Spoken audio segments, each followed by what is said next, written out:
السلام علیکم ورحمۃ اللہ وبرکاتہ۔ جامع العلوم چینل پر آپ کا استقبال ہے۔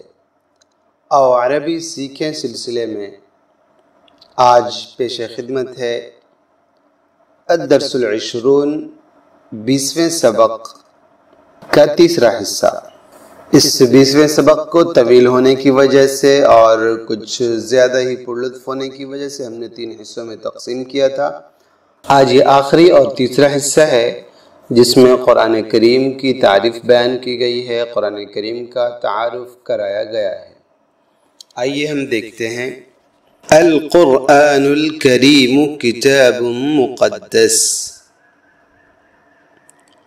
قرآن کریم ایک پاکیزہ کتاب ہے، مقدس پاکیزہ بزرگ۔ قرآن کریم ایک پاکیزہ کتاب ہے۔ ہوا کتاب من اللہ، وہ اللہ کی جانب سے آئی ہوئی کتاب ہے۔ یہ آئی ہوئی ہم نے ترجمہ کیا ہے، یہاں پہ محذوف ہے، سیدھا سا ترجمہ ہوگا وہ اللہ کی کتاب ہے، بھی ترجمہ ہم کر سکتے ہیں۔ وہ اللہ کی جانب سے آئی ہوئی کتاب ہے۔ فیہ سور طویلہ، اس میں بہت سی طویل صورتیں ہیں، لمبی صورتیں ہیں۔ وَسُوَرٌ قَصِيرَةٌ، اور بہت سی مختصر صورتیں ہیں۔ سورتن کی جمع سور ہے اور طویلہ قصیرہ یہ آپ جان چکے ہیں۔ وَفِيهِ تَعَالِيمُ سَهْلَةٌ، اور اس میں آسان تعلیمات ہیں۔ تعلیم کی جمع ہے۔ وَفِيهِ بَيَانُ الْإِسْلَامِ، اور اس میں اسلام کی وضاحت ہے، اسلام کا بیان ہے۔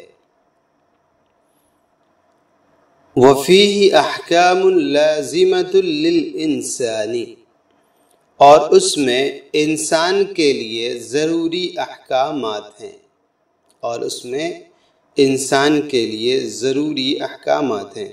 لفظی ترجمہ ہے اور اس میں ضروری احکامات ہیں انسان کے لیے۔ اردو میں اس کا استعمال اس طور پر ہے اور اس میں انسان کے لیے ضروری احکامات ہیں۔ وَهُوَ بِلِسَانٍ عَرَبِيٍّ مُبِينٍ، اور وہ صاف عربی زبان میں ہے۔ لسان زبان عربی یہ اس کی صفت ہے اور مبین یہ اس کی صفت ہے، تو اور وہ صاف عربی زبان میں ہے، یعنی بہت گنجلک زبان نہیں ہے، بہت مشکل زبان نہیں ہے، بہت آسان سی جو عربی زبان ہے اس زبان میں ہے قرآن کریم۔ وَهُوَ لِسَانٌ قَدِيمٌ، عربی ایک پرانی زبان ہے۔ قدیم پرانا، پرانی۔ هُوَ لِسَانٌ مَحْبُوبٌ لَدَى الْمُسْلِمِينَ، وہ مسلمانوں کے نزدیک ایک پسندیدہ زبان ہے۔ وہ لسان محبوب پسندیدہ زبان، لدى المسلمین مسلمانوں کے نزدیک، وہ مسلمانوں کے نزدیک ایک پسندیدہ زبان ہے۔ والعمل بأحکام القرآن ضروری، قرآن کے احکام پر عمل کرنا ضروری ہے۔ قرآن کے حکموں پر عمل کرنا ضروری ہے۔ دیکھیے یہاں پر بھی وہی ہے جیسے الایمان بہ لازم لنا تھا کہ ان پر ایمان لانا ہمارے ذمہ لازم ہے، ایسے ہی قرآن کے احکام پر عمل کرنا ضروری ہے۔ العمل بشیء، کسی چیز پر عمل کرنا، العمل بحکم، العمل بامر، کسی حکم پر عمل کرنا، اس کے لیے علی نہیں آئے گا، العمل علی شیء نہیں، بلکہ العمل باحکام القرآن ضروری، قرآن کے حکموں پر عمل کرنا ضروری ہے۔ والایمان بالقرآن واجب، اور قرآن پر ایمان لانا ضروری ہے۔ وفی الکفر بہ شقاء کبیر فی الدنیا والآخرہ، اور اس کو نہ ماننے میں، اس کا انکار کرنے میں، الکفر کے معنی ہوتا ہے انکار کرنا، نہ ماننا، وَفِي الْكُفْرِ بِهِ شَقَاءٌ كَبِيرٌ فِي الدُّنْيَا وَالْآخِرَةِ، اس کو نہ ماننے میں دنیا اور آخرت میں بڑی بدنصیبی ہے. فی الدنیا والآخرہ، دنیا اور آخرت میں، شقاؤن بدنصیبی، بدبختی، اور کبیرن بڑی، اس کو نہ ماننے میں دنیا اور آخرت میں بڑی بدنصیبی ہے.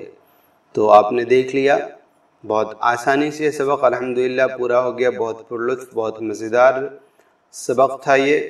ایک چیز جس پر میں نے بہت زیادہ زور دیا، صلہ کا استعمال کہ کون سے فعل کے ساتھ کون سا حرف جر استعمال ہوگا.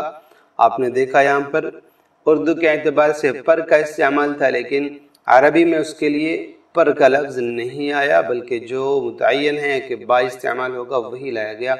تو اس کو ہم خاص طور پر ملحوظ رکھیں. اور یہ بات آئی تھی کہ اس وقت اس مشق کے طور پر یاد کر لیتے ہیں زبانیں، تو ایک سمجھیے ایک مکمل بیان ہے، ایک مکمل تقریر ہے. یہ خاص طور سے چھوٹے بچوں کو تو ضرور یاد کرائیں تاکہ ان کے زبان کے اندر روانی بھی آئے اور الفاظ بھی یاد ہوں اور الفاظ کا انداز بھی یاد ہو. آج اتنے پر اجازت دیں، جلدی پھر ملیں گے مشقوں کے ساتھ. والسلام علیکم ورحمۃ اللہ وبرکاتہ.